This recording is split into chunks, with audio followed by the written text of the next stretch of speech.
preparador físico, um auxiliar Queria trabalhar com técnico. futebol, né? Exatamente. Eu queria estar no meio, sempre quis isso. E tentei cercar todas as possibilidades que existiam. E aí parti.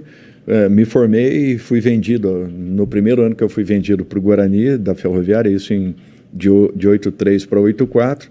Eu estreiei em 82, em agosto, logo depois da Copa do Mundo. Tive a minha primeira venda e já saí de Araraquara formado. Então, para mim, isso foi importante. Quando eu fui finalizando a minha carreira, os últimos 6, 7 anos, eu passei a observar muito assim o que os treinadores me mostravam, né? O que os jogadores sentiam, o que eles percebiam, o que eles gostavam, o que não gostavam. Eu anotava treinamentos e, de repente, eu corrigia esses treinamentos. Eu falava, eu posso fazer isso aqui, eu posso mudar um pouco esse contexto. Então, assim, eu fui preparando um campo para que, na minha parada, eu pudesse, de repente, encontrar um caminho. Um novo caminho na carreira. Já anos antes de se aposentar. Talvez 6, 7 anos eu passei a dar uma importância muito maior. Anotações, nós não tínhamos um curso, ainda quando acabamos a Copa, né, de 2014, as pessoas falavam, o treinador brasileiro precisa se reciclar, né? Geralmente você recicla quando você tem uma formação. Nós não tínhamos nenhuma formação. A nossa formação era a vida. Eram os treinadores, né? Eram os treinadores que, por sinal, foram aí, naquele instante, já haviam sido 5 vezes campeões do mundo. Então, esses eram os nossos exemplos. O vestiário é que nos dava uma conotação do que era aquela equipe. A vivência, o dia a dia. Então, eu procurava cursos. Quais eram os cursos que me apresentavam? Era marketing, eram vendas. Eu tentava me aproveitar de todos os detalhes possíveis para poder implantar naquilo que eu imaginava para a minha equipe.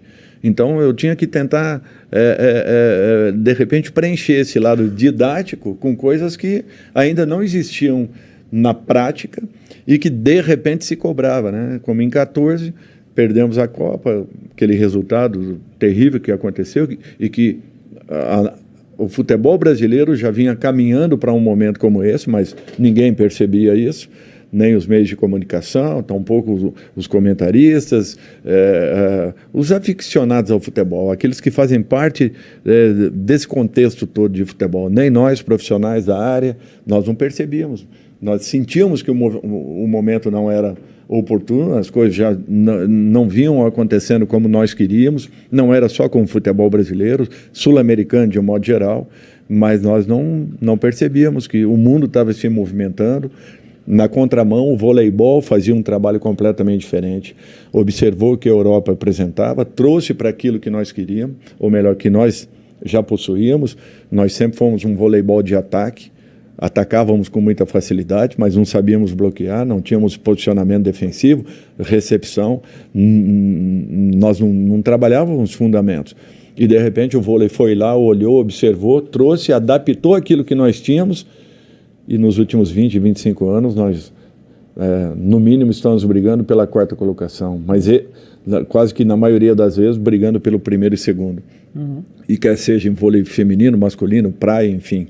Quer dizer, houve uma mudança, e essa mudança acontecia no futebol mundial. As pessoas percebiam que os sul-americanos tinham grandes jogadores, mas eram desorganizados em todos os sentidos, como somos ainda hoje. Nós não temos federações consistentes, nós não temos uma CBF que realmente nos passe uma esperança e uma expectativa de que estamos num caminho. Nós ainda não temos isso. Então, nós tínhamos que ter nos preocupado um pouco mais. Nós, treinadores, nós, imprensa de um modo geral, nós, jogadores, nós tínhamos que ter nos preocupado. E, de repente, deixamos o futebol brasileiro, exatamente, olhando o futebol mundial. Exatamente. Não que a organização europeia ela seja diferenciada em todos os sentidos, não, mas eles nos mostravam caminhos que nós deveríamos ter nos alertado e corrigido para que não passássemos um momento como nós passamos. Hoje o futebol brasileiro ele tem que trabalhar muito para poder voltar a ser o primeiro do mundo. Assim como o voleibol brasileiro ocupou um espaço que dificilmente vai perder num curto espaço de tempo, talvez até médio. Pode ser que perca lá na frente, porque são ciclos, né? Isso tudo é muito relativo. Talvez tenhamos agora um problema na seleção, porque saímos de gerações vitoriosas no vôlei e, de repente, estamos pegando um momento de transição. Talvez isso aconteça, talvez não aconteça, pela capacidade dos nossos atletas de se reinventarem. E eu acho que é isso que nós buscamos também no futebol. Nós precisamos voltar a viver um grande momento. E só vamos viver esse momento se nós nos agruparmos, nos juntarmos, não da maneira como nós estamos fazendo, que tudo de fora é muito bom, tudo de dentro é uma porcaria. Aliás, o brasileiro tem isso, né? A Marília, infelizmente, que nos deixou aí há uma semana, era a rainha da sofrência. E, de repente, quando a pessoa parte desse mundo, a gente vê que a história dela era muito mais rica do que nós imaginávamos. Uma pessoa que com 26 anos deixa 300 músicas gravadas na sua carreira, que era reconhecida por todos aqueles que estavam à sua volta como uma pessoa de um coração fantástico, de uma atuação em todos os aspectos, era boníssima com todos os artistas que estavam à sua volta. Essa pessoa ela tinha que ter um reconhecimento muito maior do que apenas ser reconhecida como a rainha da sofrência no nosso país.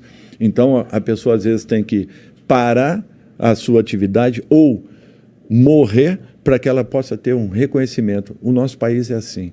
Nós trabalhamos dessa forma, nós aprendemos dessa forma, aliás, erradamente, mas aprendemos assim. E nós temos que passar a valorizar um pouco mais aquilo que é feito aqui dentro, aquilo que é trabalhado aqui dentro, para que nós possamos ter o nosso caminho, a nossa essência valorizada. Ninguém foi 5 vezes campeão do mundo por um acaso no futebol. Ninguém tem um Ayrton Senna por um acaso. Ninguém tem um campeão, um vice-campeão de surf por um acaso. É porque existe trabalho, existe capacidade. Então, se nós temos essa capacidade, nós precisamos apenas desenvolvê-la. E os nossos gestores precisam acordar, porque o mundo gira muito rápido. E com o advento da internet, então, as coisas ficaram com um dinamismo tão grande que você, às vezes, não consegue acompanhar a velocidade das mudanças. Tu sente que a seleção brasileira não está fazendo o mesmo movimento que a seleção brasileira de vôlei fez? Tu acha a seleção brasileira. Eu não sinto que o futebol brasileiro esteja fazendo o mesmo movimento que as equipes de vôlei fizeram, entendi. A federação de vôlei fez lá atrás. Não sei se isso foi algo programado, preparado, ou se aleatoriamente acabou acontecendo. Ou se nós conseguimos juntar e qualificarmos os nossos atletas ao ponto de serem quase imbatíveis nos últimos 20 anos. Entendi. Mas foi feito um grande trabalho. Se a CBF, a CBV, ela errou em algum momento, eu não sei. Fato é esse que nunca aconteceu com a CBF. A CBF nunca se preocupou com os nossos clubes, nunca se preocupou com as nossas federações. A CBF sempre foi, desculpem, mas um balcão de negociação, de negociações. Mas eu concordo contigo. Essa última diretoria que entrou estava começando a movimentar um pouco diferente todo esse eixo que já era viciado há anos e anos. E nunca foram punidas. Essas pessoas nunca foram punidas. Então, assim como na política, assim como em outras áreas, aconteceram coisas absurdas dentro das entidades que dirigem o futebol brasileiro. E, de repente, a culpa do 7-1 foi principalmente do nosso treinador e daquele grupo de jogadores que ali estavam. Erradamente. Todos nós que estamos e habitávamos em torno do futebol até aquele momento, fomos, de alguma forma, culpados por aquele resultado, por aquilo que vinha acontecendo há 25 anos atrás e que nós não percebêramos em momento nenhum. Deixamos aquilo acontecer. É um aspecto que chama atenção. Foi muito triste. E até hoje, passado quase aí 7 anos, nós não vemos uma mudança naquele perfil que anteriormente se trabalhava dentro do país. A gente está sofrendo pelo 7-1 até hoje. O futebol brasileiro ainda sofre aquilo lá, porque isso que você falou da Fundação de Vôlei e tal, coisa que eu penso também, porque assim, todos os momentos que o Brasil foi campeão do mundo, os europeus não ficaram parados. Sabe? Ele virou, vamos tomar pau para os brasileiros, que tomaram muito por muito tempo, Eu falo, não, vamos contratar os brasileiros todos para cá, vamos fazer, vamos reforçar, e a gente vê cada ano o futebol europeu, ele evolui muito, sabe? Cada temporada eles estão mais fortes, com mais dinheiro, com mais estrutura. Se alguma seleção cai, por exemplo, a da Itália, que não foi na outra Copa lá, eles rapidamente, deu nem 4 anos, os caras reestruturaram e foram campeão da Eurocopa. Totalmente, né? totalmente. A Alemanha, agora que estava em baixa, está fazendo umas eliminatórias fantásticas, está com um time bom de novo. E a gente, é que assim, a gente fica na dúvida, a gente é torcedor, né? Então, sei lá, mas o que a... Não sei se a CBF, o que o futebol brasileiro tem que fazer para ter esse tipo de reestruturação, né? Eu acho assim, nós temos o principal, nós temos a matéria-prima. O talento, né? Eu sempre falo isso e falo com muito respeito, nós nunca fomos grandes formadores. O país nunca se especializou em formação. Os jogadores brasileiros, eles brotavam, nasciam, apareciam, às vezes do nada. Nós tínhamos a nossa formação nas ruas. Eram os campinhos de pelada, os campinhos em cada quarteirão nós tínhamos ali 3, 4 terrenos baldios que eram limpos ali pela molecada, botava-se 2 tijolos, um de cada lado ali, 2 de cada lado, e a bola rachava ali o dia todo. E à tarde, quando o pessoal vinha, aqueles mais velhos que vinham do trabalho, se juntavam a todos nós ali. Então um garoto de 12, 13 brincava ali com um homem já de 25, de 30, quer dizer, você estava aprendendo a sair de uma dificuldade, a criar uma resiliência, que seria muito importante no segmento da sua carreira. E aquilo começava a filtrar esses garotos que viviam praticamente 18 horas de um dia, viviam na rua. Nós vivíamos na rua. Quando não estávamos com uma bola nas mãos, nós estávamos subindo uma árvore, trepando para pegar uma fruta, pulando num terreno do vizinho para poder roubar uma mexerica, uma laranja. Era essa a nossa vida, isso nos preparava para o futebol. Os clubes nunca foram grandes formadores, mas nunca preparamos profissionais para a formação. Por isso que eu falo que diferente do voleibol. Quando o voleibol passou a se preocupar com fundamentos, com formação, nós passamos a ter grandes jogadores dentro do nosso país. E um campeonato disputadíssimo. E aí entra o segundo aspecto. Nossos jogadores vão embora muito cedo. Sim. Quer dizer, nós não tínhamos a formação. Hoje nós perdemos a rua, temos só o futebol de salão como grande formador. Anteriormente nós tínhamos a rua e o futebol de salão. A criança passava o dia todo com uma bola nos pés. E, inconscientemente ele estava petecando uma bola, jogando na parede, fazendo um gol caixão, brincando, ralando o joelho, aprendendo a sofrer, aprendendo a ter resiliência, aprendendo a se preparar para a vida. Essa é a minha opinião. De repente isso sumiu.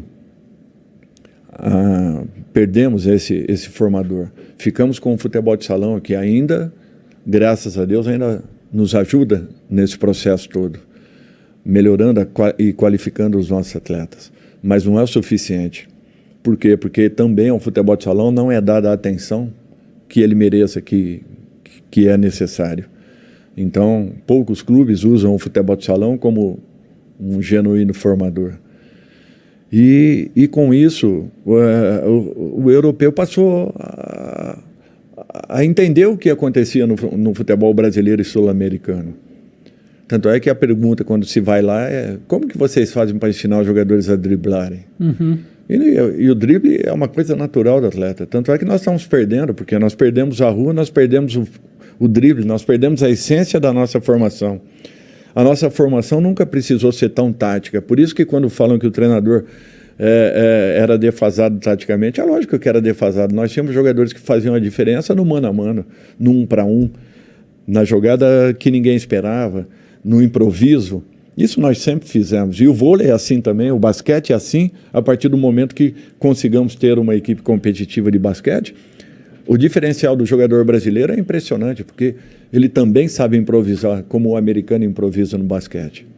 Então, essa essência nós acabamos deixando para trás.